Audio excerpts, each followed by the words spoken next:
Hi, Mr. Modi. Hi, how are you? Good morning. Good morning. You've just launched the Got the Shot initiative to boost the vaccination drive. Tell us a little about it. So I'm a firm believer in get vaccinated. And while the lockdown happened and the cases increased, we had thought to ourselves, what do we do to help this Mhm. pandemic? And one thing that came to our mind is, why don't we promote getting vaccinated? And that's how the entire idea of the vaccination came about. And Mhm. we said we'll give a voucher rate for 500 rupees to everybody who sends a shot of them getting vaccinated.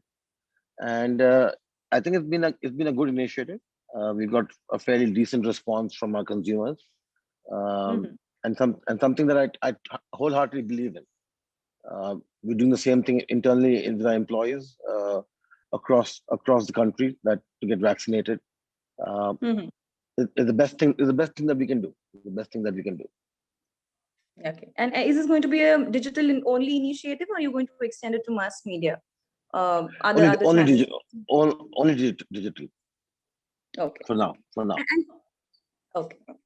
Tell us, how is the second wave going to impact your ad spends? Are you going to be revisiting your ad budgets now that things have changed? I think that one thing that we had already looked at the start of the year was to go digital, and we had Mhm. decided that we will spend money only in digital versus print or any other form of media. And I think that's Okay. going to continue. That's going to continue after second wave as well. The tough part right now is one doesn't know when this wave will end and when will life Mhm. get back to when will life get back to normal. So at this point of time, there is no business. There is no um, there's nothing happening. There's nothing happening, especially in the cosmetic industry. Uh, Mhm. couriers are not happening. Doesn't fall under essentials. A lot of the warehouses are shut. Mumbai is shut. Bangalore is shut.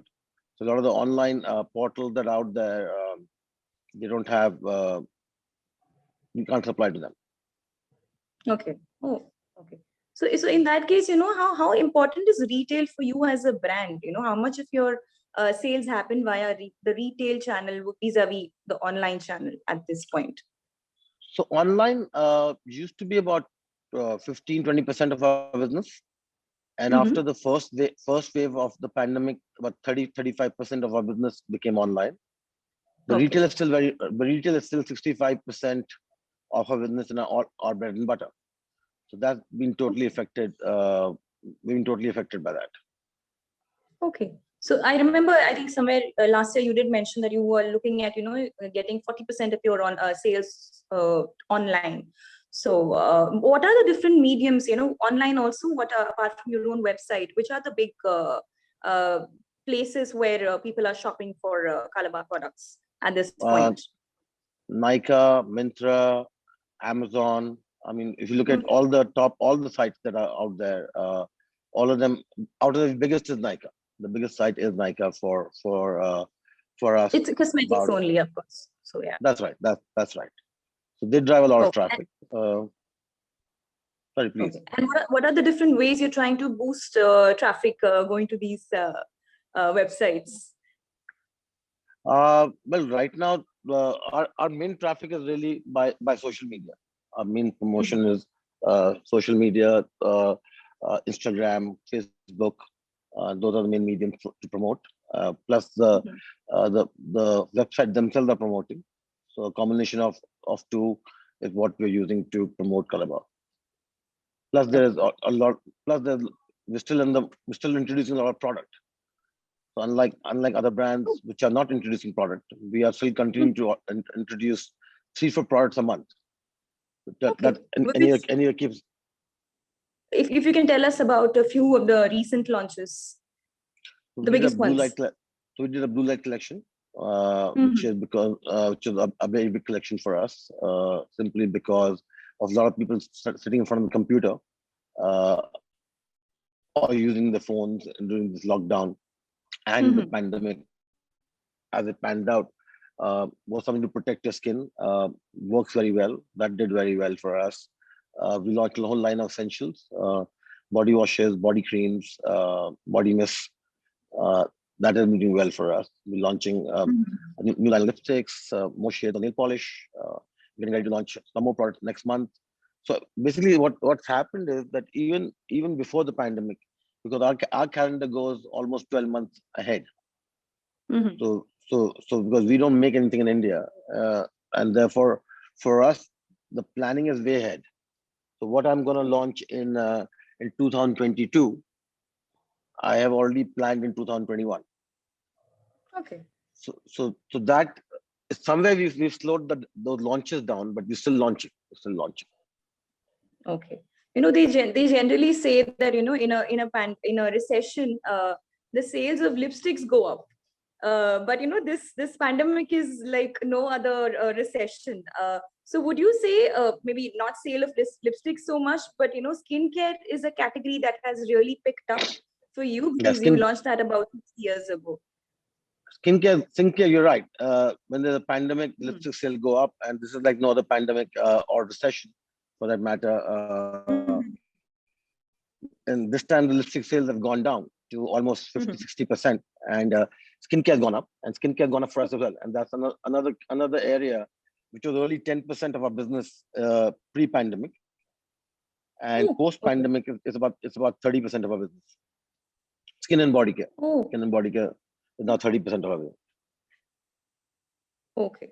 But talking about skincare, I because I'm very regularly on Instagram, and Calabar is also a digital first brand, like you mentioned. There are a lot of these homegrown products, which organic, sulfate, paraben free stuff that's available nowadays. Are you seeing increasing competition from those more than the multinationals like Lakme and the others? No, there are new brands coming in for sure. There's increased competition on new brands. There's increased competition from brands that are being funded by the VCs Mm-hmm. because they're not interested in sales. They're interested in or the bottom line. They're interested in sales on the forefront. But we are still in a good position because we're not natural, but we are mineral free. We are sulfate free. We are paraben free. So all our products that we do make. And we're making in our skincare range are all safe products or clean beauty. Okay. What we call clean beauty. So all our products are conforming to clean beauty. Okay. Okay. And you appointed Jacqueline Fernandez as your global brand ambassador a few years ago. Now, this is a time when most brands are, leveraging, they are actively using their social media influencers and brand ambassadors, on social media specifically. So, how are you planning to use your brand ambassador here? So one of the things that is that Jacqueline is very much for causes, and I find that she is very empathetic in her outlook. One of the things that we are doing right now, but we've delayed it by almost a month, simply because of retail not being open, is that we're launching a Jacqueline collection, full blown collection under her name, especially done with her, developed with her, and be promoted by her. Okay, now that's interesting in that case. Tell me, you started this company about 70 years ago? Is that the right? 17, 15? 15. 15, okay. So you started this company about 15 years ago. I was reading a couple of years ago in an interview, you said, you want to be amongst the top 3 beauty brands in the world. So how close are you to that particular goal? And which are the big markets for you currently? So we are very far from that. We definitely on the top, definitely on the top brands in India, and we're inching away internationally. We've opened Malaysia, we opened Bangladesh, we opened Turkey. We are on Amazon US and Amazon UK, and we're slowly inching. I think that it'll take another few years for us to at least make our way to be completely global. Absolutely. I wish it was sooner, but dreams are dreams. If you don't dream, you won't get anywhere. but tell me, would you? I mean, like when I started using Calabar, I think for me it was an international brand. But you are as much a homegrown company as any other. So would you want to increase that make in India angle, maybe make it visible that you are an Indian company at the end of the day. But you don't make it. The problem is, it's not about made in India. We are an Indian brand, but we're not made in India. But we're not made in India. So basically, we make up majority of products comes from Germany, Italy, and Korea.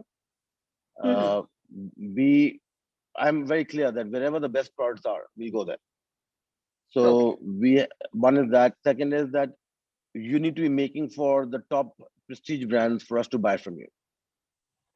So you got to be making for likes of Pat McGrath, Urban Decay, MAC, Bobbi Brown, Estee Lauder, Christian Dior, Giorgio Armani. You got to be making for these brands for us to even look at manufacturing from it. So all our manufacturers that we're using, the formulations that you're using, are all top formulations that these brands are using themselves. Okay. So that is why I say not made in India, simply because of that benchmark that we have put for ourselves. Okay, so an Indian brand with global standards. That's what you are. That's right. Or instead of made in India, is made by India, or made by Indian. Fantastic. And thank you so much, Mr. Modi. It was lovely talking to you. Thank you for having me on board.